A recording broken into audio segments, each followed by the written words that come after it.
जब कोई व्यक्ति ब्रेकअप से गुजरता है तो उसका शरीर सिर्फ भावनात्मक दर्द महसूस नहीं करता है, यह जैविक रूप से प्रतिक्रिया करता है और कई प्रमुख हार्मोन नाटकीय रूप से बदलते हैं। एक स्वस्थ रिश्ते में डोपामाइन का उच्च स्तर खुशी, प्रेरणा और आनंद की भावनाओं को बढ़ावा देता है। डोपामाइन मस्तिष्क की इनाम प्रणाली का एक महत्वपूर्ण हिस्सा है, जिससे प्यार की लत लग जाती है। ब्रेकअप के बाद डोपामाइन का स्तर तेजी से गिरता है।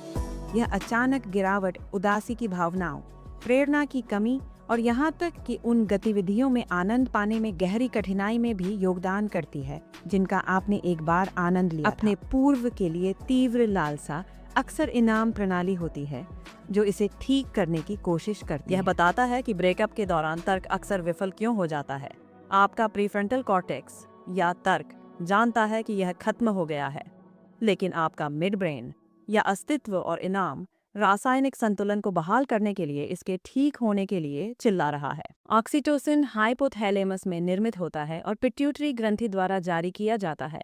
इसे व्यापक रूप से बॉन्डिंग हार्मोन के रूप में जाना जाता है।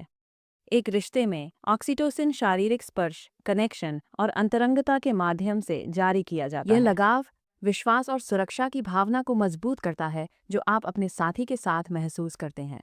ब्रेकअप के बाद ऑक्सीटोसिन का स्तर गिरना शुरू हो जाता है और समय के साथ बना न्यूरोलॉजिकल बंधन धीरे धीरे फीका पड़ने लगता है। यह गिरावट अक्सर अकेलेपन, भावनात्मक खालीपन और उस परेशान करने वाली भावना पैदा करती है कि कुछ महत्वपूर्ण गायब है, क्योंकि रिश्ते का समर्थन करने वाला रासायनिक लिंक टूट रहा है।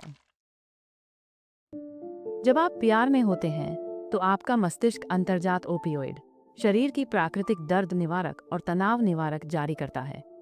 वे एक गर्म कंबल के रासायनिक समकक्ष हैं जो सुरक्षा और संतुष्टि की वह विशिष्ट भावना पैदा करते हैं जो आप एक साथी के साथ गले मिलते समय महसूस करते हैं। ब्रेकअप के बाद ये स्तर कम हो जाते हैं, जो भावनात्मक दर्द और संकट को बढ़ाता है।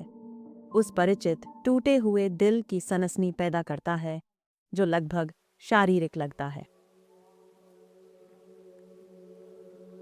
ब्रेकअप के बाद कोर्टिसोल, शरीर का प्राथमिक तनाव हार्मोन, स्पाइक्स करता है क्योंकि मस्तिष्क एक करीबी बंधन के नुकसान को खतरे के रूप में व्याख्या करता है। अतिरिक्त कोर्टिसोल आपकी प्रमुख मांसपेशियों को रक्त भेजता है और मांसपेशियों को तनावग्रस्त और कार्रवाई के लिए तैयार रखता है, जिससे सिर दर्द, मांसपेशियों में दर्द या छाती और गले में जकड़न हो सकती है। इसके अलावा रक्त को पाचन तंत्र से दूर पुनर्निर्देशित किया जाता है, जिससे भूख में परिवर्तन या पाचन संबंधी परेशानी होती है। कोर्टिसोल का स्तर भी विश्राम में हस्तक्षेप करता है, जिसके परिणामस्वरूप अक्सर अनिद्रा होती है।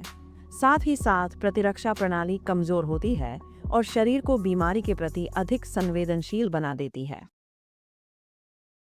ब्रेकअप के बाद सेरोटोनिन का स्तर, मूड स्टेबलाइजर, अक्सर कम हो जाता है। कम सेरोटोनिन जुनूनी विचारों से जुड़ा है, विशेष रूप से पूर्व साथी के बारे में, और चिंता और अवसाद की भावनाओं में योगदान कर सकता है।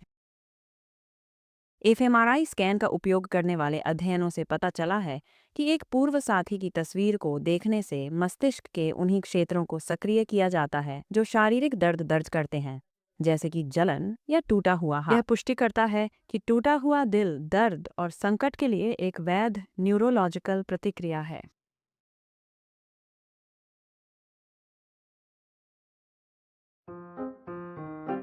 ब्रेकअप से ठीक होना एक गहरी जैविक प्रक्रिया है, जिसकी तुलना अक्सर न्यूरोसाइंटिस्टों द्वारा एक लत से उबरने या शारीरिक चोट की मरम्मत करने के लिए की जाती है। इस पुनर्प्राप्ति के केंद्र में मस्तिष्क की खुद को पुनर्गठित करने की उल्लेखनीय क्षमता है, जो नए तंत्रिका कनेक्शन बनाता है, जबकि धीरे धीरे खोए हुए रिश्ते से बंधे पुराने लोगों को कमजोर करता है। यह रिवायरिंग दिमाग को अनुकूलन करने, नुकसान को संसाधित करने और अंततः आगे बढ़ने की अनुमति देती है।